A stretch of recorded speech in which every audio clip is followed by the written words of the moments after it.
আজকে অবশ্যই আর্জেন্টিনা 2-1 বা 2-0 গোলে জিতবে। আর্জেন্টিনার মেসি সবসময় গোল করুক। আর্জেন্টিনা জিতুক এবং আর্জেন্টিনা এবং ব্রাজিল খেলুক। মেসির আর্জেন্টিনার সামনে আত্মসমর্পণ নয়, লড়াইয়ের ঘোষণা কেপ ভার্দের। প্রতিপক্ষকে হালকাভাবে নিচ্ছে না আকাশী নীল শিবিরও। গুঞ্জন উড়িয়ে বড় জয়ের আশা সমর্থকদের।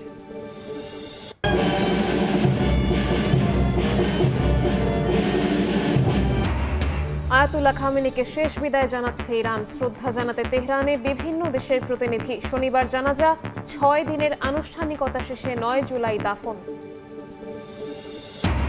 ঢাকা বেইজিং এর কৌশলগত পদক্ষেপে নজর ভারতের। পর্যবেক্ষণে তিস্তা মহাপরিকল্পনা ও অর্থনৈতিক করিডোর। ব্রিফিংয়ে জয়সওয়াল, যুদ্ধ বিমান কেনার আলোচনায়ও দৃষ্টি। মানুষকে ভুল বুঝিয়ে ভোট ব্যাংকে হাত দিতে চায় জামায়াত, বললেন মির্জা ফখরুল। সজাগ থাকার আহ্বান। স্বাধীনতা ও সার্বভৌমত্ব নিয়ে আপোষ না করার হুঁশিয়ারি জামায়াত আমিরের। এবং ডেঙ্গু চোখ রাঙালেও নেই সচেতনতা। বাড়ির ছাদ আর নির্মাণাধীন ভবন যেন এডিসের প্রজনন কেন্দ্র। অভিযানেও ঢিমে তাল। পুরনো কীটনাশক কাজ না করায় আনা হচ্ছে নতুন ওষুধ।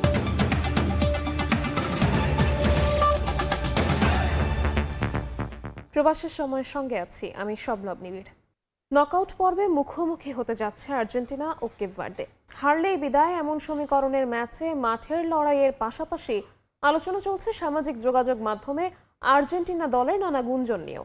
তবে প্রতিপক্ষকে কোনোভাবেই হালকা করে দেখছে না আলবিসেলেস্তেরা। অন্যদিকে আর্জেন্টিনার কাছে আত্মসমর্পণ করবে না বলে জানিয়েছে কেপ ভার্দে।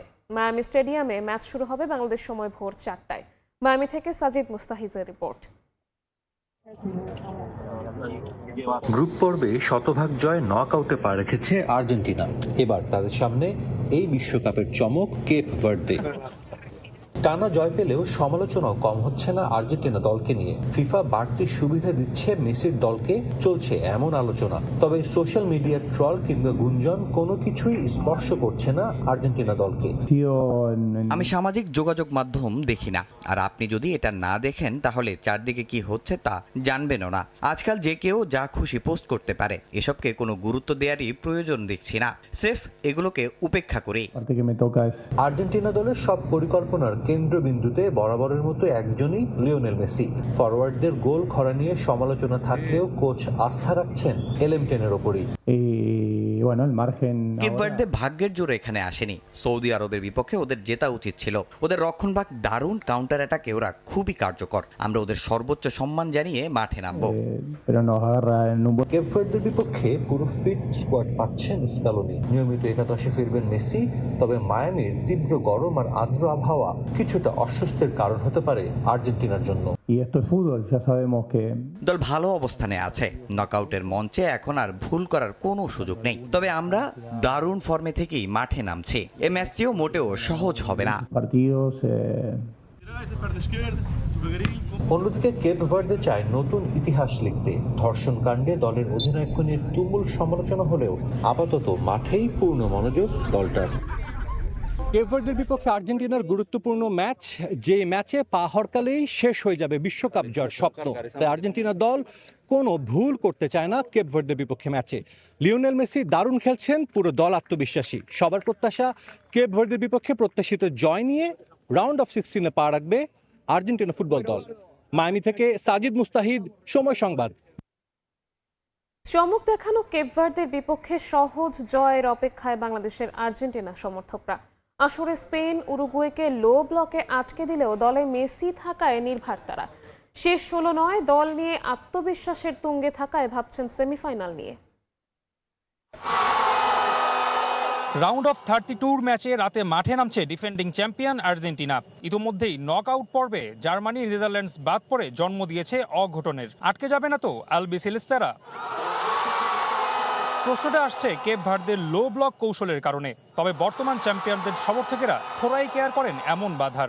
আজকের ম্যাচে হয়তো একটা পেনাল্টি পাইতে পারে, পেনাল্টিতে মেসি স্কোর করবে, হয়তো আরেকটা হইতে পারে, মানে গেস করা যায় দুইটা হবে মেসির গোল। আজকে যত কেপে ভার্দে লো ব্লক টিম খেলুক না কেন, লো ব্লক হিসেবে খেলুক না কেন, অথবা যারা বাস পার্ক খেলুক, অথবা হারাম বল খেলুক, যাই খেলুক না কেন, আজকে অবশ্যই আর্জেন্টিনা 2-1 বা 2-0 গোলে জিতবে অবশ্যই। দলে আছেন আসরে ইতোমধ্যেই 6 গোল করা লিওনেল মেসি। পায়ের ভেলকি দেখাবেন আজও, এমনটাই বিশ্বাস। মেসি যেখানে আছে এইখানে মনে হলো কার আর কোনো চান্স নাই। আর্জেন্টিনার মেসি সবসময় গোল করুক, সবসময় হ্যাটট্রিকে থাক, সবসময় বিশ্বের শীর্ষে থাক। বস মানে তুই বস উঠার লগে লগেই গোল মিস বা গোল মিস হইতো না। মেসি যে তার গোলের ধারাবাহিকতা সেটা অব্যাহত রাখবে এবং এমবাপ্পের যে গোল সমান হয়েছে সেটা সে টপকে যাবে।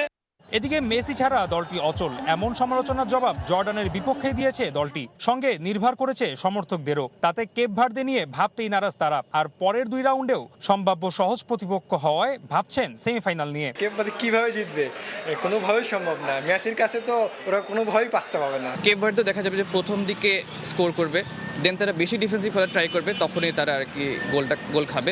এমনকি চিরপ্রতিদ্বন্দ্বী ব্রাজিল সমর্থকদেরও ওই একই চাওয়া। বাধা পাড়ি দিয়ে আর্জেন্টিনার সঙ্গে সেমিফাইনালে খেলতে চায়, লক্ষ্যটা সকল সমালোচনার জবাব দেওয়া। খুব করে চাই যে আর্জেন্টিনা ব্রাজিল হোক, এবং আসলে মানে success is the best revenge. আমি তো ব্রাজিলের সাপোর্টার, তবে আমি চাই যে আর্জেন্টিনা জিতুক এবং আর্জেন্টিনা এবং ব্রাজিল ফাইনাল খেলুক। পুরো ফুটবল বিশ্বই অপেক্ষায় সেই মহেন্দ্রক্ষণের সাক্ষী হওয়ায়। তবে তার আগে আজ আলবিসেলেস্তেদের ভাঙতে হবে কেপ ভার্দের বাধা। রাফি আমিন, সময় সংবাদ, ঢাকা। বিশ্বকাপের আরও খবর থাকছে সংবাদের শেষ অংশে। এবার অন্যান্য খবর। যুক্তরাষ্ট্র ও ইসরায়েলি হামলায় নিহত ইরানের সর্বোচ্চ নেতা আয়াতুল্লাহ আলী খামেনির মরদেহ 4 মাস পর জনসম্মুখে। তেহরানে শুরু হয়েছে শেষ বিদায়ের আনুষ্ঠানিকতা। রাজধানীর গ্র্যান্ড মোসাল্লায় খামেনি সহ তাঁর পরিবারের 5 সদস্যের কফিন ঘিরে এখন শোকের ছায়া। শোকযাত্রায় যোগ দিয়েছেন বাংলাদেশ জাতীয় সংসদের স্পিকার হাফিজউদ্দিন আহমদ, পাকিস্তানের প্রধানমন্ত্রী শাহবাজ শরীফ সহ প্রায় 100 দেশের শীর্ষ প্রতিনিধি ও ধর্মীয় নেতারা। 9 জুলাই মাশহাদে দাফন করা হবে খামেনির মরদেহ। দীর্ঘ 4 মাসের অপেক্ষার পর জনসমক্ষে আনা হলো ইরানের ইসলামী বিপ্লবের পথপ্রদর্শক আয়াতুল্লাহ আলী খামেনির মরদেহ।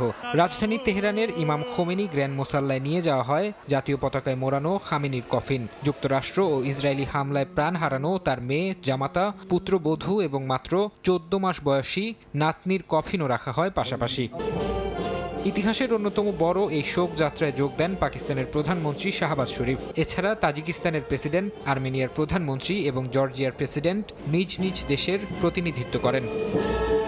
বাংলাদেশ থেকে অংশ নিচ্ছেন জাতীয় সংসদের স্পিকার হাফিজউদ্দিন আহমেদ। গ্র্যান্ড মোসাল্লায় খামেনির বিদেহী আত্মার মাগফিরাত কামনা করে দোয়া করেন তিনি। এছাড়াও শোকযাত্রায় চীনের জাতীয় গণকংগ্রেসের স্থায়ী কমিটির ভাইস চেয়ারম্যান, রাশিয়ার নিরাপত্তা পরিষদের উপপ্রধান ও সাবেক প্রেসিডেন্ট দিমিত্রি মেদভেদেভ অনুষ্ঠানে অংশ নিচ্ছেন। ভারতের পক্ষ থেকেও পাঠানো হয় একটি বিশেষ প্রতিনিধি দল। তবে খামেনির শেষ বিদায়ে সশরীরে উপস্থিত থাকতে পারছেন না তার ছেলে ও ইরানের বর্তমান সর্বোচ্চ নেতা মোস্তফা খামেনি। ইসরায়েলের পক্ষ থেকে তাকে হত্যার হুমকি থাকায় নিরাপত্তার স্বার্থে বাবার কফিন ছুঁয়ে শেষ বিদায় জানানোর অধিকার থেকেও বঞ্চিত হতে হচ্ছে তাকে। আগামী 4 জুলাই তেহরানে মূল জানাজা শেষে খামেনির মরদেহ ধর্মীয় শহর কোম এবং শিয়াদের পবিত্র স্থান ইরাকের নাজাফ ও কারবালা হয়ে 9 জুলাই তার জন্মস্থান মাশহাদে দাফন করা হবে। ফারহাদ চৌধুরী, সময় সংবাদ।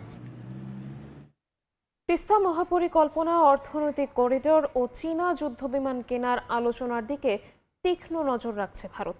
শুক্রবার নিয়মিত ব্রিফিংয়ে দেশটির পররাষ্ট্র মন্ত্রণালয়ের মুখপাত্র বলেন, প্রতিবেশীদের কূটনৈতিক ও কৌশলগত পদক্ষেপ পর্যবেক্ষণ করছে নয়াদিল্লি। একই সঙ্গে তিস্তা প্রকল্প নিয়ে ভারতের অবস্থান বাংলাদেশকে অবহিত করা হয়েছে বলেও জানান রণধীর জয়সওয়াল। প্রধানমন্ত্রী তারেক রহমানের সাম্প্রতিক চীন সফরের মধ্য দিয়ে নতুন উচ্চতায় ঢাকা বেইজিং সম্পর্ক। সামনে এসেছে চীন মিয়ানমার বাংলাদেশ অর্থনৈতিক করিডোর বা সিএমবিসি গড়ার প্রস্তাব। পরিকল্পনা অনুযায়ী চীনের ইউনান প্রদেশ থেকে মিয়ানমার হয়ে বাংলাদেশের চট্টগ্রাম ও মংলা বন্দরের সঙ্গে স্থলপথে সংযোগ স্থাপন করা হবে। প্রস্তাবটি নিয়ে সতর্ক প্রতিক্রিয়া জানিয়েছে ভারত। প্রতিবেশী অঞ্চলের সব ধরনের উন্নয়ন নিবিড়ভাবে পর্যবেক্ষণ করার কথা জানিয়ে দেশটির পররাষ্ট্র মন্ত্রণালয় বলছে, প্রয়োজন হলে যথাযথ ব্যবস্থা নেবে New Delhi. We closely follow all such developments in our neighborhood and take appropriate measures as required.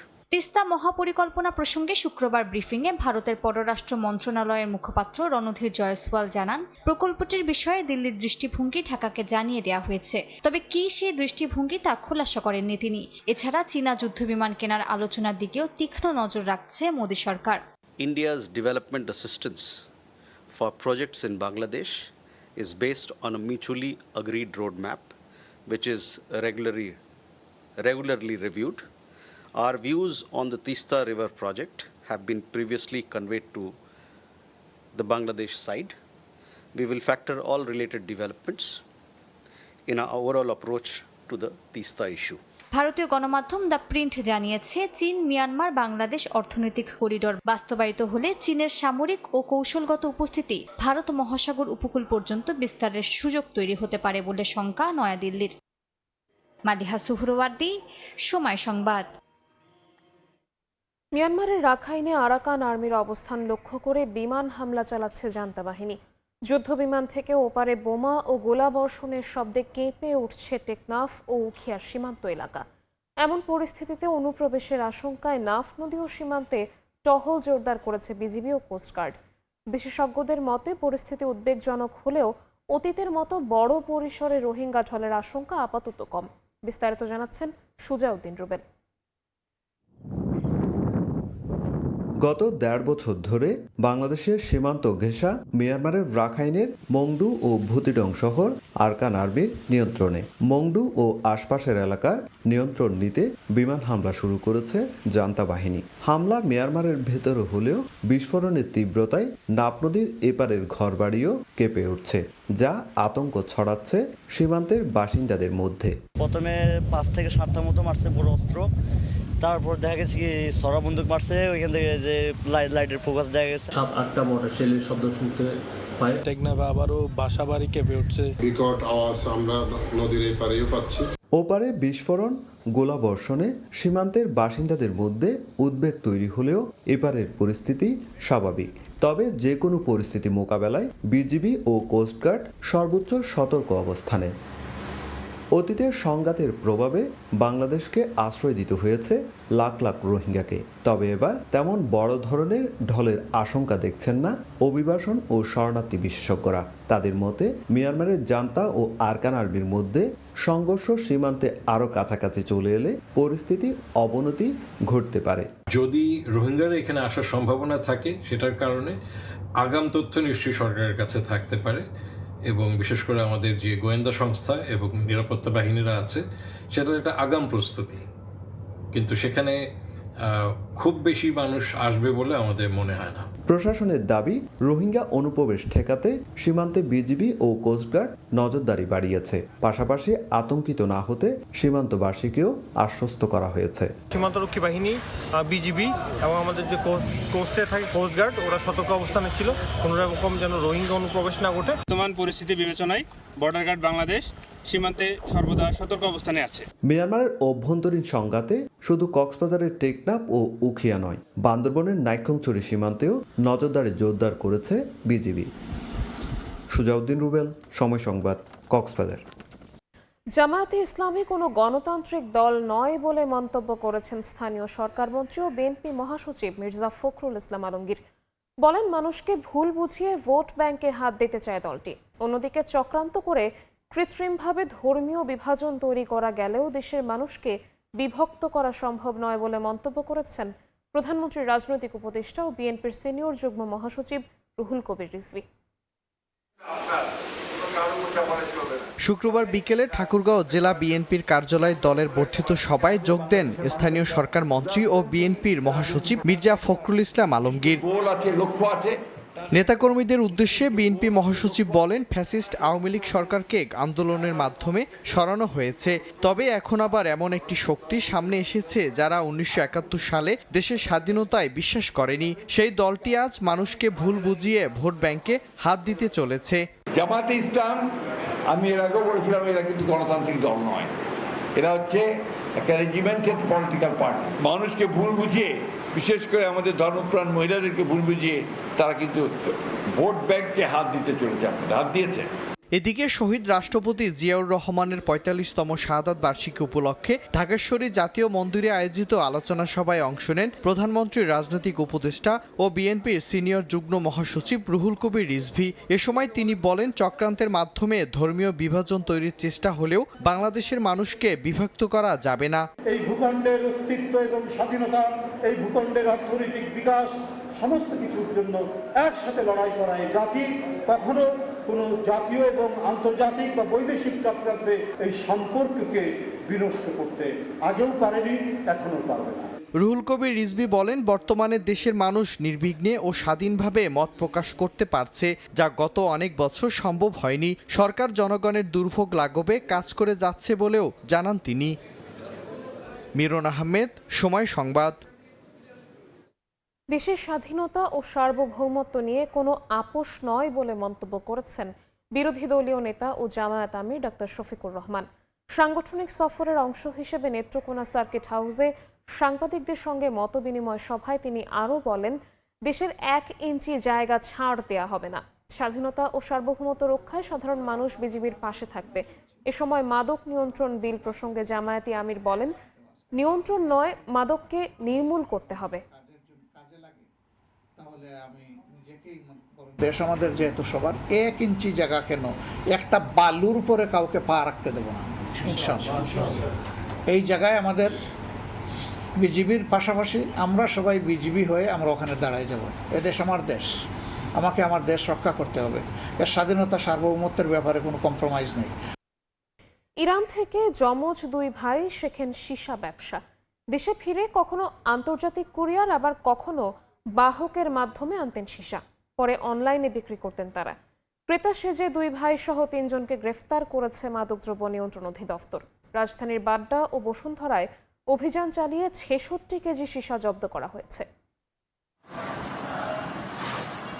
অনলাইনে সীসা বিক্রি করছে এমন তথ্যে ক্রেতা সেজে 1 কেজি সীসা অর্ডার করে মাদকদ্রব্য নিয়ন্ত্রণ অধিদপ্তর ডিএনসিসির গোয়েন্দা দল। ডেলিভারি দিতে আসলে গ্রেফতার করা হয় সেই বাহককে। তাকে নিয়ে অভিযান হয় বাড্ডা ও বসুন্ধরায়। সন্ধান মেলে সাম্প্রতিক সময়ের সবচেয়ে বড় সীসা চালানের। জব্দ করা হয় প্রায় 66 কেজি সীসা, 41টি হুক্কা ও 40 কেজি কয়লা। গ্রেফতার করা হয় যমজ ভাই মেহেদাত শরীফি ও আহমেদ শরীফিকে। শুক্রবার সকালে রাজধানীর সেগুনবাগিচায় ডিএনসিসি সদর দপ্তরে সংবাদ সম্মেলনে জানানো হয়, এই 2 ভাই ইরান থেকে সীসা ব্যবসা শিখে বাংলাদেশে আসেন। পরে দেশের বাইরে থেকে আন্তর্জাতিক কুরিয়ার ও বিভিন্ন বাহকের মাধ্যমে অল্প অল্প করে দেশে আনা হতো সীসার সরঞ্জাম। পরে দেশে অনলাইন প্ল্যাটফর্মে এগুলো বিক্রি করত। তারা বাংলাদেশে এসে এই ব্যবসাটা চালাচ্ছিল। মানুষ আসা যাওয়া করে তার মাধ্যমে আনে, কিছু আনে কুরিয়ারের মাধ্যমে আনে, কিছু করে সেন্ডার, অন্য কোনো সেন্ডার থার্ড পার্টির মাধ্যমে সেন্ডার যে ক্যারি করে সেও হয়তো বা জানে না। সীসার বারে অভিযানের কারণে অনলাইনে বিক্রি করছে চক্রটি। অনলাইনে এমন আর কোনো চক্র আছে কিনা তা খতিয়ে দেখা হচ্ছে। যারা তাদের থেকে কিনতো, ক্রয় করতো, তারা যারা বাইরে থেকে আনতো এবং বড় মাপের যারা বিক্রি করতো, যে অনলাইন পেমেন্ট যারা দিত, MFS এর মাধ্যমে যে তারা ডিলিংস করতো, ব্যবসায়ী অবৈধ ব্যবসা চালাতো, সেই তথ্যগুলো আমাদের অনেকগুলো তথ্য আছে। সীসা সহ সব ধরনের মাদক ব্যবসায়ীর তালিকা ধরে অভিযান চলছে বলেও জানিয়েছে ডিএনসি। আমাদের এই কার্যক্রম ধারাবাহিকতা অব্যাহত থাকবে। আসিফ মোহাম্মদ সিয়াম, সময় সংবাদ, ঢাকা। ডেঙ্গু চোখ রাঙালেও নেই সচেতনতা। বাসাবাড়ির ছাদ যেন এডিসের প্রজনন কেন্দ্র। মাঠ পর্যায়ে মশক নিধন কার্যক্রমেও আছে ঢিলে ভাব।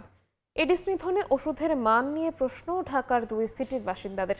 বিশেষজ্ঞরা বলছেন, শুধু রাসায়নিকের ধোঁয়া ছিটিয়ে সম্ভব নয় মশা নির্মূল, দরকার কীটনাশকের পরীক্ষা। আর স্বাস্থ্যমন্ত্রী জানান, লার্ভা ধ্বংসে 1 সপ্তাহের মধ্যে আনা হবে উচ্চমাত্রার ট্যাবলেট।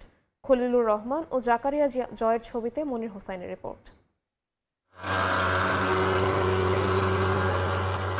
মশা তাড়ানোর এই আয়োজন প্রায় সারা বছরই দেখা যায় রাজধানী জুড়ে, কিন্তু ডেঙ্গুর চোখ রাঙানির কাছে এই আয়োজনের ফলাফল শূন্য।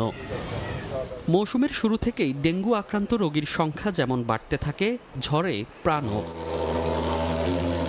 রাজধানীর 2 সিটির বিভিন্ন এলাকায় মশা নিধনের কার্যক্রম দৃশ্যমান। মিরপুর, মোহাম্মদপুর, মুগদা, যাত্রাবাড়ি সহ মশা অধ্যুষিত এলাকাগুলোতে স্প্রে করা হলেও তার মান নিয়ে আছে বাসিন্দাদের অভিযোগ। যখন দিল তখন 2-3-4 ঘন্টা মশা নাই, কিন্তু আবার পরের দিন একই অবস্থা। সিটি কর্পোরেশনে যাচ্ছি, আসতেছি, বলতেছি, যাবে, লোক পড়াবে, ওষুধ দিবে। আছে উল্টো চিত্র। নিজ আঙিনা পরিষ্কার সহ বাসিন্দাদের অবহেলার বিষয়টিও নজরে আসে সময় সংবাদের। এডিসের লার্ভা দেখা যায় বিভিন্ন ভবনের ছাদ ও নির্মাণাধীন ভবনের জমে থাকা পানিতে। মশার মারার কোনো লোকই পাইতে আসি না যে দীর্ঘ 5 বছর পর্যন্ত। আমাদেরকে বলা নেই, আমরা ডিউটি করি, গেট ফলো করি। ওই জন্য ওই যে বসরা আছে ইঞ্জিনিয়ার সাহেব, সাইড ইঞ্জিনিয়ার, ওনাকে জিজ্ঞাসা করতে পারেন। বিশেষজ্ঞরা বলছেন কিছু এলাকায় লার্ভা নিধনে কাজ করছে না বিদ্যমান ঔষধ, তাই শুধু রাসায়নিক ছিটিয়ে মশা নিধন সম্ভব নয়। তারা কিছু রাসায়নিক ধোঁয়া ছিটাচ্ছে, এটাতে মশা নিয়ন্ত্রণ আগেও হয়নি, এখনও হচ্ছে না। রাসায়নিকগুলো, কীটনাশকগুলো আমাদের পরীক্ষা করে যেখানে রেজিস্ট্যান্স হয়েছে সেখান থেকে সরিয়ে যেখানে রেজিস্ট্যান্স বা প্রতিরোধ ক্ষমতা মশা অর্জন করেনি সে সমস্ত এলাকায় এই কীটনাশকগুলো পাঠানো উচিত। আর স্বাস্থ্যমন্ত্রী জানান, রাসায়নিক দিয়ে যেসব লার্ভা ধ্বংস করা সম্ভব না সেসব লার্ভা ধ্বংসে 1 সপ্তাহের মধ্যে আনা হবে উচ্চমাত্রার ট্যাবলেট। ফ্লাইং মশাগুলি মারা আমাদের সহজ, বাট লার্ভা যেগুলি পানিতে হয় এগুলিতে স্প্রে করলে থাকে না, স্প্রেতে ডাইলিউট হয়ে যায়। সেখানে একটা ট্যাবলেট বের হয়েছে, স্প্রে করতে হয়। ট্যাবলেটগুলো আগামী 7 দিনের ভিতরে আমরা জোগাড় করতেছি মারার জন্য। ডেঙ্গু প্রতিরোধে কমিউনিটি পর্যায়ে স্বেচ্ছাসেবক নিয়োগ করে সমন্বিতভাবে কাজ করার পরামর্শ বিশেষজ্ঞদের। এটি একটি নির্মাণাধীন ভবনের বেসমেন্ট। এই ভবনটি এখনও মানুষের বসবাসের উপযুক্ত না হলেও এটি হয়ে রয়েছে এডিস মশার আদর্শ স্থান। ডেঙ্গু নিয়ন্ত্রণে অর্থাৎ এডিস মশা নিধনে সরকারের নানা পদক্ষেপ নিয়ে প্রশ্ন থাকলেও প্রশ্ন আছে সাধারণ নাগরিকদের এমন সব সচেতনতা নিয়েও। বিশেষজ্ঞরা বলছেন, কোনো এক পক্ষের সম্ভব নয় একা ডেঙ্গু নিয়ন্ত্রণ করা। এডিস মশা নিধনে তাই সব পক্ষের সমান অংশগ্রহণ দরকার বলে মনে করেন তারা। মনির হোসাইন, সময় সংবাদ, ঢাকা। একই লার্ভানাশক দীর্ঘদিন ব্যবহারে কমে এসেছে কার্যকারিতা। এডিস মশা নিয়ন্ত্রণে নতুন ওষুধ আনার উদ্যোগ নেওয়ার কথা জানিয়েছেন ডিএনসিসি প্রশাসক। তবে রাজধানীতে ডেঙ্গুর বিস্তার ঠেকাতে শুধু ওষুধ নয়, পরিচ্ছন্নতা অভিযান, জলাশয় রক্ষা এবং নাগরিক সচেতনতার উপর জোর দেন তিনি। জলাশয়ে নির্বিঘ্নে বংশবিস্তার করছে মশা। ডেঙ্গুর মৌসুমে উদ্বেগ তৈরি করেছে এডিসের এই প্রজনন ক্ষেত্র। মশার বংশবিস্তার ঠেকানোর পাশাপাশি দীর্ঘদিন ধরে গুলশান বনানী লেকের দূষণ ও দুর্গন্ধ থেকে মুক্তির দাবি জানিয়ে আসছিলেন আশেপাশের বাসিন্দারা। শুক্রবার সকালে ঢাকা উত্তর সিটি কর্পোরেশন ও গুলশান সোসাইটির উদ্যোগে খাল বাঁচাও কর্মসূচির আওতায় গুলশান লেকে চালানো হয় পরিচ্ছন্নতা অভিযান। প্রত্যেকদিন যে গন্ধটা পাই, সেই গন্ধ থেকে আমাদের আসলে মাথায় আসলে আসলে আমরা কি করতে পারি। অ্যাকচুয়ালি সবাই মিলে যদি এগিয়ে আসে তাহলে শুধুমাত্র এই ক্যানেল না, আসলে ঢাকা শহর, বাংলাদেশের প্রত্যেকটা খাল আমরা পুনরুদ্ধার করতে পারবো। প্রায় 400-500 ইউথ আজকে এটা নিয়ে কাজ করছে, বাট আমাদের এই সেন্স এবং এই রেসপন্সিবিলিটি সবার মধ্যে গ্রো করতে হবে। বিকেলে কর্মসূচির উদ্বোধনী অনুষ্ঠানে ডিএনসিসির প্রশাসক জানান, এডিস মশার বংশবিস্তার ঠেকাতে দীর্ঘদিন ধরে একই লার্ভানাশক ওষুধ ব্যবহারের ফলে এর কার্যকারিতা কমে যাওয়ায় নতুন ওষুধ আনার উদ্যোগ নেওয়া হয়েছে। সরকারি কোয়ার্টার ও নির্মাণাধীন ভবনগুলো এখন এডিস মশার প্রজননের হটস্পটে পরিণত হয়েছে দাবি করে এসব স্থানে নিয়মিত পরিচ্ছন্নতা ও নজরদারি জোরদারির উপর গুরুত্ব দেন তিনি। একটা ওষুধ মেডিসিন যদি বারবার প্রয়োগ করা হয়, হয়তো সেই মশার সাথে সেই ওষুধের রেজিস্ট্যান্টটা হয়ে যায়। বিধায় আমরা কিন্তু 2 রকমের সকাল এবং বিকালবেলা তাকে অ্যাবনর্মাল রাখার জন্য এটা করে যাচ্ছি। ওষুধ যে আমরা ব্যবহার করছি ম্যালাথিয়ন সহ লার্ভাসাইডের ওষুধ, আমরা এর পাশাপাশি অন্য একটা ওষুধকে আমরা আনার জন্য চেষ্টা চালাচ্ছি, সেটাকে নিয়ে ল্যাব পরীক্ষার মাধ্যমে সেটা আমাদের একটা বোর্ড থাকে, মিটিং হয়, সিদ্ধান্তের পরে সেটাকে আমরা করব। এ সময় সুয়ারেজ ব্যবস্থা উন্নয়নে গুলশান বাড়িধারা খালে গিয়ে পড়া অধিকাংশ লাইন অন্যত্র স্থানান্তরের উদ্যোগ নেওয়া হয়েছে বলে জানান ডিএনসিসি প্রশাসক। আদনান তুর্য, সময় সংবাদ, ঢাকা। এলপি গ্যাসের দাম কমায় জনমনে স্বস্তি ফিরলেও এখনও সব জায়গায় মিলছে না সরকার নির্ধারিত দামে। 1528 টাকার গ্যাসের দাম কোথাও কোথাও হাঁকা হচ্ছে 1600 থেকে 1800 টাকা। খুচরা বিক্রেতারা বলছেন, নতুন নির্ধারিত দামের চালান এখনও না আসা এবং গ্রাহকের বাসায় পাঠানোর ডেলিভারি চার্জ সহ নানা কারণে বাড়তি দাম রাখা হচ্ছে। সেলিম আহমেদের ছবিতে ফারুক ভূঁইয়া রবিনের রিপোর্ট। এলপি গ্যাসের দাম কমানোর প্রভাব কতটা পড়ল বাজারে তা জানতে কথা হচ্ছিল রাজধানীর বছিলার বাসিন্দা আমিরুল ইসলামের সঙ্গে। যার কাছে যেরকম পারে এরকম নিতেছে। আমার বসুন্ধরাটা দরকার, এখন বসুন্ধরাটা মনে হয় 1850 টাকার নিচে দিতেছে না। সরকার নির্ধারিত করছে কিন্তু এখন আমরা পাইতেছি না। আমি কিন্তু এখন গ্যাসের জন্য ঘুরতেছি। আমিরুলের মন্তব্যের সূত্র ধরে তাকে নিয়ে যাওয়া হলো দোকানে, যেখানে হাঁকা হচ্ছিল বাড়তি দাম। বিক্রেতার সঙ্গে কথা বলে জানা গেল অভিযোগের সত্যতা। পেট্রোম্যাক্স, ফ্রেশ, আইগ্যাস, জেমাই এগুলো বিক্রি করছি 1600 করে, আর যমুনা 1650, আর বসুন্ধরা অনেকের দাম বলছি 1850 টাকা, আমি বলছি 1800 রাখতে পারবো। কিন্তু সরকার তো 1528 টাকা নির্ধারণ করেছে। কিছু আমার ডিলার যারা কাছে নেই ওরা আমাদেরকে এখন ওই দামে পাইনি এখন আমরা। 12 কেজি সিলিন্ডারের দাম টানা 2 দফা 599 টাকা বাড়ানোর পর 2 দফায় কমানো হয়েছে 412 টাকা। বৃহস্পতিবার নতুন দাম নির্ধারণ করা হয় 1528 টাকা।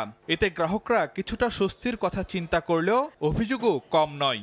ভোক্তারা বলছেন সরকার নির্ধারিত দামের অস্তিত্ব কেবল ঘোষণাই, বাস্তবে পরিস্থিতি পুরোই উল্টো। আমরা 1528 টাকার প্রতিফলন পাচ্ছি না। সরকারের কোনো সুবিধা, কোনো নিয়ম কানুনই এখানে মানা হয় না। এখানে এদের নিজস্ব নিয়ম কানুন। আনফর্চুনেটলি আজকে সকালে আমার গ্যাস ফুরিয়ে গিয়েছে। একটা সিলিন্ডারের প্রাইস 1800 টাকা আর একটার প্রাইস হলো 1850 টাকা। আমি বাধ্য হয়ে সেই সিলিন্ডারই নিয়ে গেলাম বাসায়। কোনো কিছুর যদি দাম বেড়ে যায় তাহলে রাতারাতি বেড়ে যায়, কিন্তু কোনো কিছু যদি দাম যদি সরকার থেকে কমিয়ে দেয় তাহলে সেটার দাম কমতে অনেক সময় লাগে। অন্যদিকে নানা কারণ তুলে ধরে দাম বেশি নেওয়ার যৌক্তিকতা প্রমাণের চেষ্টায় খুচরা বিক্রেতারা। যখন গ্যাস কিনি ওমেরা যমুনা সবসময় আমাদের মার্কেট থেকে 70 টাকা 80 টাকা বেশি কিনতে হয়। ওমেরা যমুনার বেক্সিম কত সবসময় 150 টাকা করে আমরা বেশি কিনি মার্কেট রেট থেকে। পেট্রোম্যাক্স বেচতে আছে আর জিএমএ বেচতে আছে আমরা 1600 টাকা, ডেলিভারি 400 আর কি। 1528 টাকা ডেলিভারি চার্জ দিতে হবে না, বাসায় পৌঁছায় দিই আমরা। নিত্য প্রয়োজনীয় এই জ্বালানি পণ্যটির বাজার নিয়ন্ত্রণে প্রশাসনিক নজরদারি আরও বাড়ানোর দাবি সাধারণ গ্রাহকদের। দাম বাড়ানোর বেলায় অপেক্ষা করতে হয় না কোনো ঘোষণার, তবে সরকারিভাবে দাম কমানো হলে সেটি কার্যকরের ক্ষেত্রে থাকে নানা গড়িমসি, নানা অজুহাত। আর এমন নিয়ন্ত্রণহীনভাবেই চলছে দেশের এলপি গ্যাসের বাজার। ফারুক ভিয়া, রবিন, সময় সংবাদ, ঢাকা। বাংলাদেশে আমদানি রফতানি বাণিজ্যের ভলিউম রেকর্ড পরিমাণ বাড়লেও ইউরোপ আমেরিকার মন্দা পরিস্থিতিতে রফতানি আয় কিছুটা কমে $48 বিলিয়ন এসে দাঁড়িয়েছে। ট্রাম্পের ট্যারিফ জটিলতার পাশাপাশি মধ্যপ্রাচ্যের যুদ্ধের কবলে পড়ে আশানুরূপ অর্ডার না আসায় শুধু তৈরি পোশাক খাতেও অন্তত $1 বিলিয়ন কমেছে।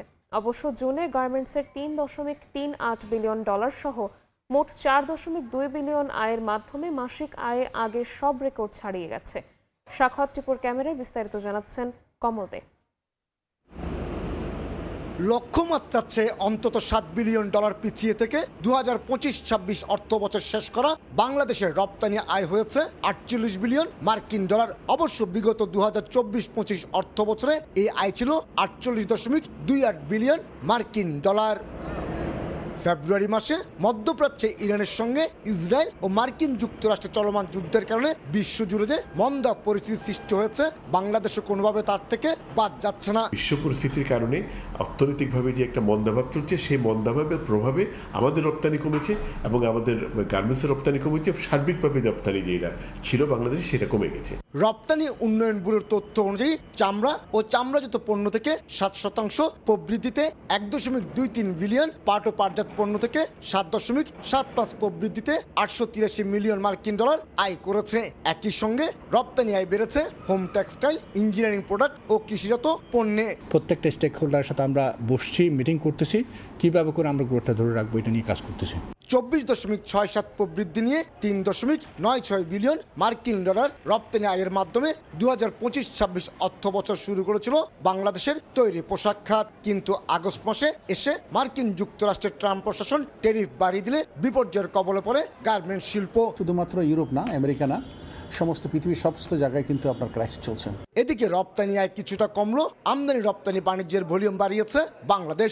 বিদেয়ী 2025-26 অর্থ বছরে 7.13% প্রবৃদ্ধিতে 35,31,000 কন্টেনার, 5.62% প্রবৃদ্ধিতে 13 কোটি মেট্রিক টন কার্গো পণ্য এবং 6.35% প্রবৃদ্ধিতে 4,336টি জাহাজ হ্যান্ডেলিং করেছে বলে দাবি চট্টগ্রাম বন্দর কর্তৃপক্ষের। ভ্যাট ট্যাক্স এবং পোর্টের যে চার্জটা বৃদ্ধি হয়েছে, সব কিছু যদি আমরা একসাথে কস্টিংয়ের মধ্যে আনি, কিন্তু আমরা কিন্তু আমাদের কম্পিটিটর কান্ট্রির সাথে কিন্তু আমরা কোনোভাবে তাল মিলিয়ে অর্ডারগুলো নিতে পারছি না। নানা জটিলতা ও সমীকরণ সত্ত্বেও বিদায়ী অর্থ বছরে 4.09% প্রবৃদ্ধিতে $9 বিলিয়ন পণ্য রপ্তানি হয়েছে মার্কিন যুক্তরাষ্ট্রের বাজারে, যা একক দেশ হিসেবে সর্বোচ্চ রপ্তানি আয়।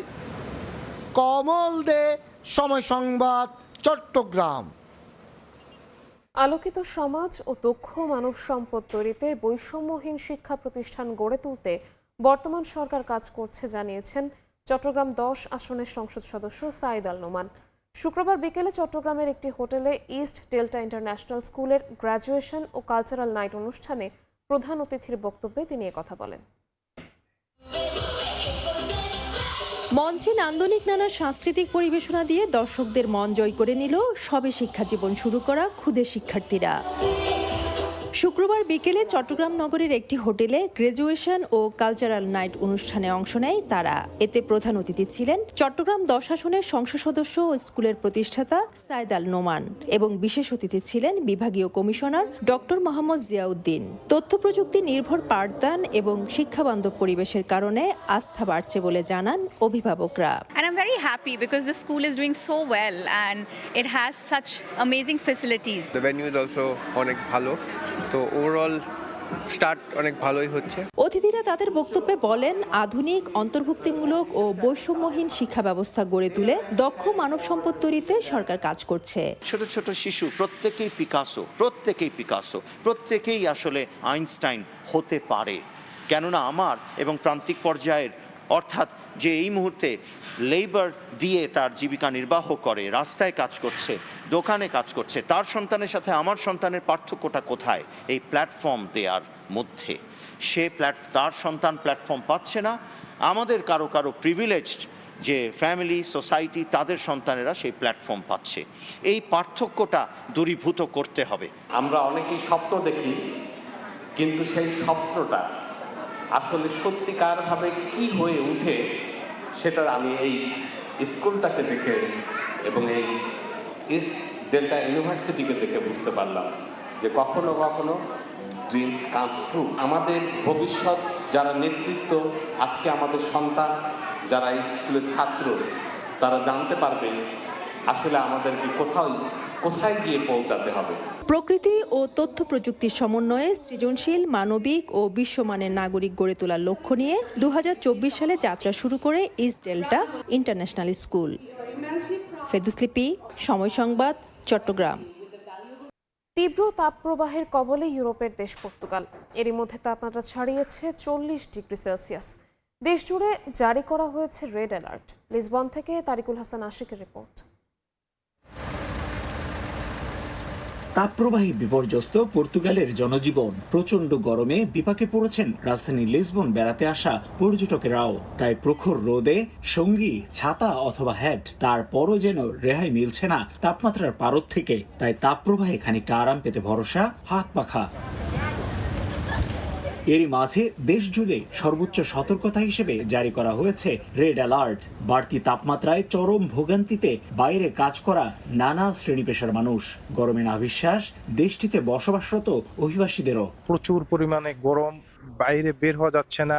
জুলাইয়ে আসলে সাধারণত পর্তুগালে এত গরম পড়ে না, তো এই বছর হঠাৎ করে প্রচন্ড গরম পড়ছে এবার। এই গরমে আমাদের জনজীবন খুবই দুর্বিষহ। চলমান তাপপ্রবাহে গৃহহীনদের জন্য আশ্রয় কেন্দ্র হিসেবে উন্মুক্ত রাখা হয়েছে বেশ কয়েকটি মেট্রো স্টেশন। এছাড়া দাবানলের আশঙ্কায় ব্যাপক প্রস্তুতি শেষ করেছে পর্তুগাল প্রশাসন। বনভূমি রক্ষা এবং বড় দুর্ঘটনা এড়াতে নির্দিষ্ট ঝুঁকিপূর্ণ বনভূমিতে সাধারণ মানুষের প্রবেশে নিষেধাজ্ঞা সহ আতশবাজি ও ফানুস ওড়ানো সম্পূর্ণ নিষিদ্ধ করা হয়েছে। তাপমাত্রার ধারাবাহিক ঊর্ধ্বগতিতে পর্তুগালের বেশ কয়েকটি বনাঞ্চলকে বারুদের স্তূপের সাথে তুলনা করেছে প্রশাসন। তাই ব্যক্তিগত নিরাপত্তা তো বটেই, দাবানলের ভয়াবহতা এড়াতে সর্বোচ্চ সতর্কতা অবলম্বনের পরামর্শ তাদের। সেই সাথে যে কোনো অস্বাভাবিক পরিস্থিতি সরকারকে জানাতেও নির্দেশনা দিয়েছে তারা। তারিকুল হাসান আশিক, সময় সংবাদ, লিসবন, পর্তুগাল। ইউরোপের বেশিরভাগ দেশ যখন গরমে নাজেহাল, তখন ভিন্ন চিত্র ফিনল্যান্ডে। 75% বনভূমি আর হাজার হ্রদের কারণে স্বস্তিতে দেশটির জনজীবন। ফিনল্যান্ড থেকে মহিউদ্দিন মধুর রিপোর্ট। গভীর সবুজ বন, নীলাভ হ্রদ আর নির্মল বাতাস। গ্রীষ্মে ফিনল্যান্ডের প্রকৃতি যেন এক শান্ত ক্যানভাস। মাঝে মধ্যে হালকা বৃষ্টিতে সেই সৌন্দর্য পায় নতুন মাত্রা। ইউরোপ জুড়ে যখন রেকর্ড গরমে ভুগছে দক্ষিণ ও পশ্চিমাঞ্চলের দেশগুলো, তখন তুলনামূলক স্বস্তিদায়ক আবহাওয়া সুখী দেশটিতে। যদিও জলবায়ু পরিবর্তনের কারণে উষ্ণতা বেড়েছে কিছুটা। রাজধানী হেলসিঙ্কিতে গড়ে 15 থেকে 25 ডিগ্রি সেলসিয়াসের মধ্যে থাকছে তাপমাত্রা। দেশের উত্তরাঞ্চলের শহরগুলোতে আরও কিছুটা কম। ফিনল্যান্ডকে হাজার হ্রদের দেশ বলা হলেও প্রকৃত সংখ্যা 1,87,000। বিশাল এই জলরাশি দেশের তাপমাত্রা নিয়ন্ত্রণে রাখার পাশাপাশি পরিবেশে আর্দ্রতার ভারসাম্য বজায় রাখতে সহায়তা করে। এর সঙ্গে যুক্ত হয়েছে প্রায় 75% বনাঞ্চল। ফলে গ্রীষ্মকালেও প্রকৃতির শীতলতা থাকে বহমান। সামার টাইমের আবহাওয়াটা খুবই আরামদায়ক।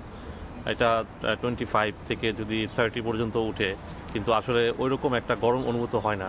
কারণ ফিনল্যান্ডের সবচেয়ে বড় যেটা প্লাস পয়েন্ট সেটা হচ্ছে আমাদের এখানে প্রায় 75% হচ্ছে গাছ এবং প্রচুর এখানে লেক আছে, যার কারণে এখানকার ওয়েদারটা খুবই আরামদায়ক। বিস্তীর্ণ বনভূমি আর অগণিত হ্রদ শুধু ফিনল্যান্ডের পরিচয় নয়, জলবায়ুর স্বাভাবিক ভারসাম্য রক্ষারও অন্যতম ভিত্তি।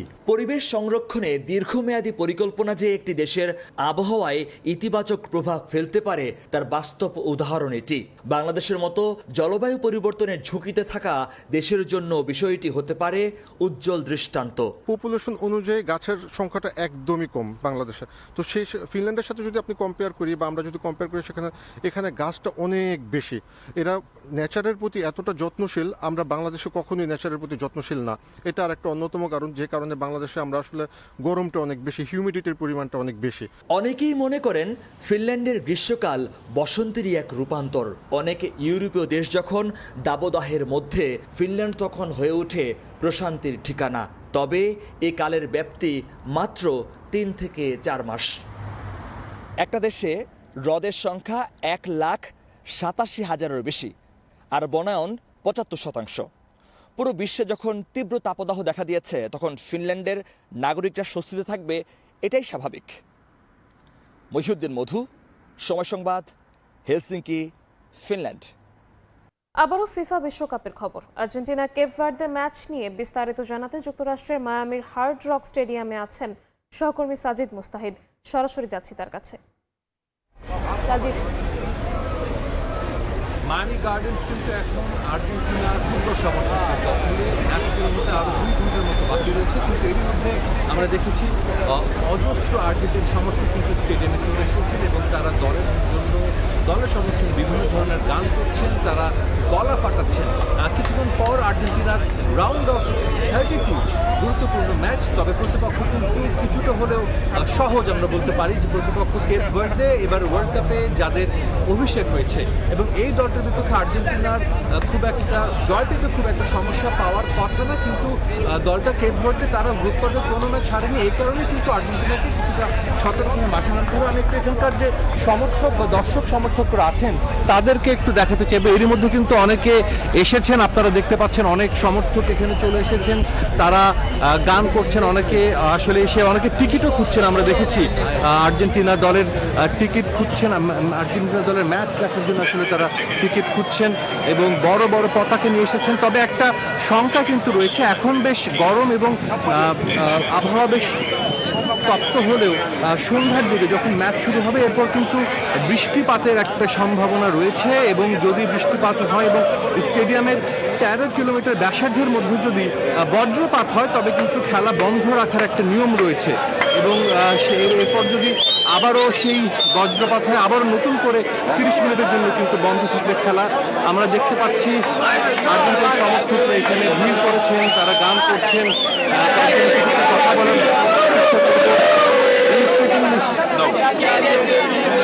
আসলে ভাষাগত একটা সমস্যা, ভাষাগত কিন্তু একটা সমস্যা রয়ে গেছে, কারণ আমরা জানি যে তারা আসলে স্প্যানিশ ভাষা। You speak English? I speak Spanish.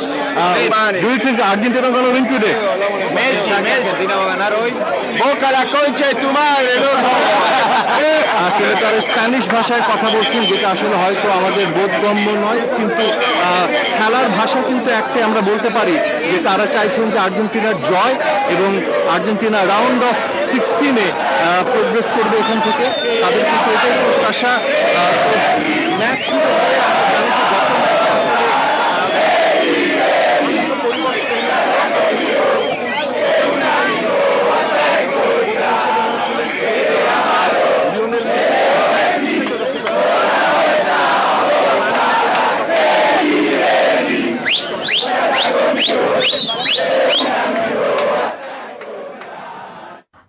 Cape Verde ম্যাচের সবশেষ তথ্য জানাতে যুক্তরাষ্ট্র থেকে আমাদের সাথে সরাসরি যুক্ত হয়েছিলেন সহকর্মী সাজিদ মুস্তাহিদ।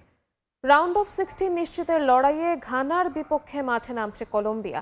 ক্যানসাসে সকাল 7:30টায় মুখোমুখি হবে দুই দল। গ্রুপ পর্বের অপ্রতিরোধ্য কলম্বিয়াকে হারিয়ে শেষ 16 নিশ্চিত করতে চায় ব্ল্যাক স্টার্স। 2022 বিশ্বকাপে কোয়ালিফাই করতে না পারার ব্যর্থতাকে শক্তিতে পরিণত করে এবারের বিশ্বকাপে দুর্দান্ত খেলছে কলম্বিয়া। টুর্নামেন্টে সবচেয়ে ভারসাম্যপূর্ণ দলও বলা হচ্ছে নেস্তর গ্যাব্রিয়েল লরেন্জোর শিষ্যদের। ইনজুরি না থাকায় পূর্ণ শক্তির দল নিয়ে মাঠে নামবে কলম্বিয়া। ড্যানিয়েল মুনোজের পারফরমেন্স আশা দেখাচ্ছে দলকে। এদিকে গ্রুপ পর্বে ইংল্যান্ডকে আটকে দিলেও শেষ ম্যাচে ক্রোয়েশিয়ার কাছে হেরে ব্যাকফুটে থাকলেও ঘুরে দাঁড়াতে চায় ঘানা। অ্যান্টয়েন সেমেনিও ও লরেন্স আতিজিগির ইনজুরি চিন্তায় ফেলছে ঘানার কোচকে।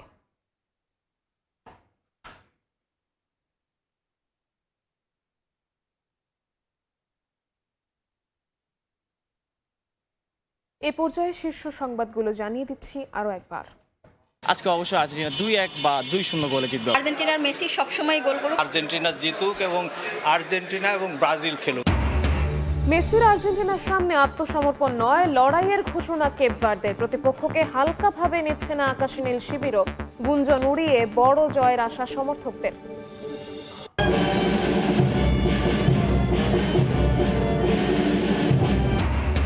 আয়াতুল্লাহ খামেনিকে শেষ বিদায় জানাচ্ছে ইরান। শ্রদ্ধা জানাতে তেহরানে বিভিন্ন দেশের প্রতিনিধি। শনিবার জানাজা, 6 দিনের আনুষ্ঠানিকতা শেষে 9 জুলাই দাফন। এবং ঢাকা বেইজিং এর কৌশলগত পদক্ষেপে নজর ভারতের। পর্যবেক্ষণে তিস্তা মহাপরিকল্পনা ও অর্থনৈতিক করিডোর। ব্রিফিংয়ে জয়সওয়াল, যুদ্ধবিমান কেনার আলোচনায়ও দৃষ্টি।